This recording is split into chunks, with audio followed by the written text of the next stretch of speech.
Hi hello friends, welcome back to our channel VS info kitchen. ನಾನು ನಿಮ್ಮ Manjula.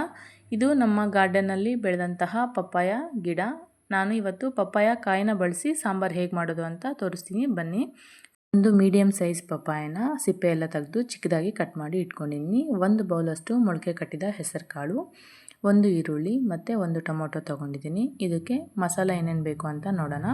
2 spoon sambar powder ತೊಗೊಳ್ಳಿ, 1 spoon ಅರಿಶಿನ, 1 spoon garam masala, 1 spoon ಜೀರಿಗೆ, 5 ಹಸಿಮೆಣಸಿನ್ಕಾಯಿ, 1 ಸ್ಪೂನ್ ಖಾರ ಪುಡಿ, ಕರಿಬೇವು, 1 ಗಡ್ಡೆ ಬೆಳ್ಳುಳ್ಳಿ ಮತ್ತು ಹಸಿ ಕೊಬ್ಬರಿ ತೊಗೊಳ್ಳಿ.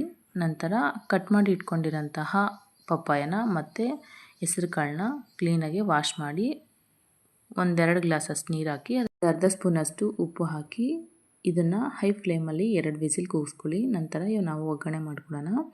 ಈಗ ಸ್ಟವ್ ಆನ್ ಮಾಡಿಕೊಂಡು ಒಂದು 4 ಸ್ಪೂನ್ ಎಣ್ಣೆ ಹಾಕಿ, ನಂತರ ಸ್ವಲ್ಪ ಸಾಸಿವೆ ಮತ್ತು ಕಟ್ ಮಾಡಿ ಇಟ್ಕೊಂಡಿರೋಂತಹ ಬೆಳ್ಳುಳ್ಳಿ, ಜೀರಿಗೆ, ಸ್ವಲ್ಪ ಕರಿಬೇವು ಹಾಕಿ, ನಂತರ ಮೆಣಸಿನ್ಕಾಯಿ ಹಾಕಿ ಅದನ್ನು ಸ್ವಲ್ಪ ಫ್ರೈ ಮಾಡ್ಕೊಳ್ಳಿ.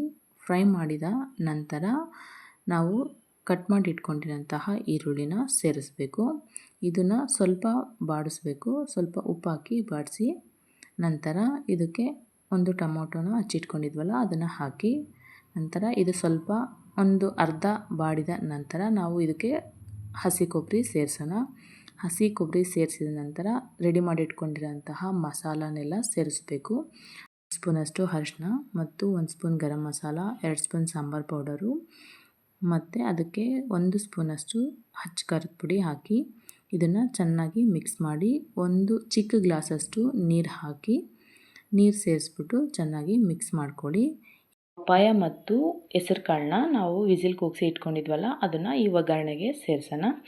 ಈ ಒಗ್ಗರಣೆಗೆ ಸೇರಿಸಿದ ನಂತರ ರುಚಿಗೆ ತಕ್ಕಷ್ಟು ಉಪ್ಪು ಹಾಕ್ಬಿಟ್ಟು ಸ್ವಲ್ಪ ಮಿಕ್ಸ್ ಮಾಡಿ ನಂತರ ಇದನ್ನು 10 ನಿಮಿಷ ಪ್ಲೇಟ್ ಮುಚ್ಚಿಬಿಟ್ಟು ಕುದಿಯಲು ಬಿಡಿ.